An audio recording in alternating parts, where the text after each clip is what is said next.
Assalamualaikum warahmatullahi wabarakatuh. Perkenalkan, nama saya Salsabila Rahmania dari kelas 11 IPA. Video ini saya tujukan untuk menyelesaikan tugas bahasa Indonesia dari Ibu Resti Mardina Salsabila SPD selaku guru pembimbing saya.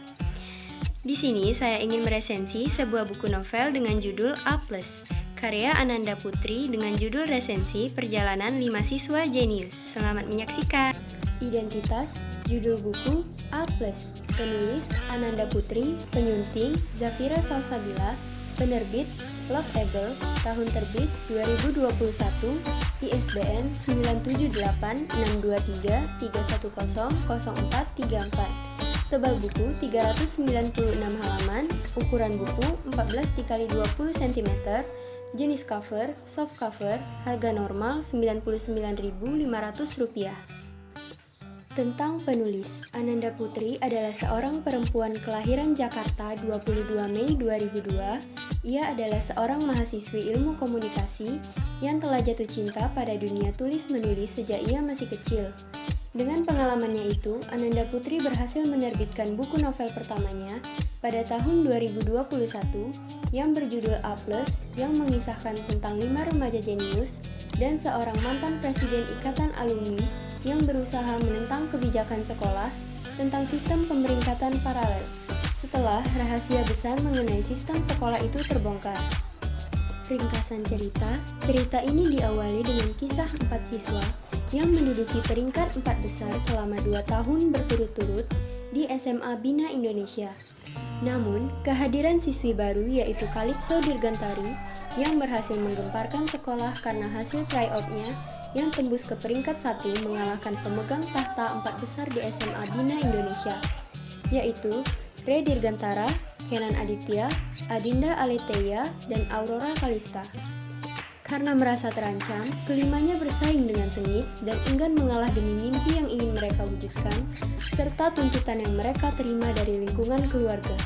Orang tua yang toksik, ambisi yang dipaksakan, keegoisan, faktor ekonomi, bahkan kesehatan mental menjadi tantangan yang harus mereka hadapi demi mempertahankan predikat siswa berprestasi Bina Indonesia dengan harapan setelah mereka lulus, mereka dapat lepas dan memilih jalan yang ingin mereka tempuh sendiri. Berbagai strategi bersaing mereka terapkan sampai pada saat mereka mengetahui sisi gelap dari sistem pemeringkatan paralel di sekolah. Kelima siswa yang awalnya bermusuhan akhirnya memutuskan untuk sepakat bekerja sama, menyusun pemberontakan dalam menentang kebijakan terkait sistem tersebut. Yang dibantu oleh kemunculan mantan Presiden Ikatan Alumni, Bramantio Sadewa. Dalam perjalanan memecahkan masalah tersebut, kelimanya dihadapkan dengan banyak hal yang mengejutkan. Perihal orang tua yang ternyata turut campur tangan, perihal masa lalu yang menyebabkan pertengkaran, dan perihal kebenaran yang disembunyikan.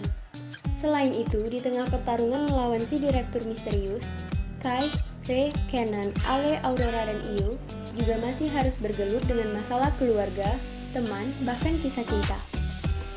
Sinopsis, gara-gara peringkat tryout-nya tembus ke nomor 1, Calypso Dirgantari harus berhadapan dengan pemegang tahta 4 besar di SMA Bina Indonesia. Re Dirgantara, Kenan Aditya, Adinda Aletheia, dan Aurora Kalista. Punya motivasi masing-masing, kelimanya bersaing sengit memperebutkan peringkat paralel, setidaknya sampai rahasia besar mengenai sistem sekolah terbongkar. Dibantu oleh kemunculan mantan Presiden Ikatan Alumni, Bramantio Sadewa, 5 siswa superior yang tadinya bermusuhan, kini sama-sama bertekad menyusun pemberontakan. Di tengah pertarungan melawan direktur misterius, Kai, Re, Kenan, Ale, Aurora, dan Iyo juga masih harus bergelut dengan masalah keluarga, teman, bahkan kisah cinta. Lalu, bagaimanakah akhir dari perjalanan panjang 6 remaja untuk menentukan sistem peringkat di SMA Bina Indonesia ini? Apakah mereka akan berhasil atau justru terjebak dalam rahasia yang lebih besar lagi? Dan juga, bagaimanakah akhir dari cerita cinta mereka? Keunggulan di dalam novel ini, penulisan cerita, alur yang tak terduga, dan latar belakang masalah dari setiap tokoh disajikan dengan sangat baik dan rapi, sehingga memudahkan para pembaca dalam mengenal dan memahami isi buku ini. Sedangkan, kekurangan dalam novel ini terletak pada saat penulis ingin menunjukkan drama kesedihan di alur cerita yang terkesan kurang menyentuh di hati pembaca. Secara keseluruhan, novel ini direkomendasikan bagi remaja, terutama para pelajar, karena alurnya yang masih berkaitan dengan masalah pendidikan. Selain itu, novel ini juga dapat memotivasi para pelajar untuk lebih semangat dalam belajar. Baiklah, mungkin hanya itu pemaparan resensi dari saya. Saya mohon maaf sebesar-besarnya apabila ada kesalahan dalam pengucapan maupun pengetikan kata. Terima kasih. Wassalamualaikum warahmatullahi wabarakatuh.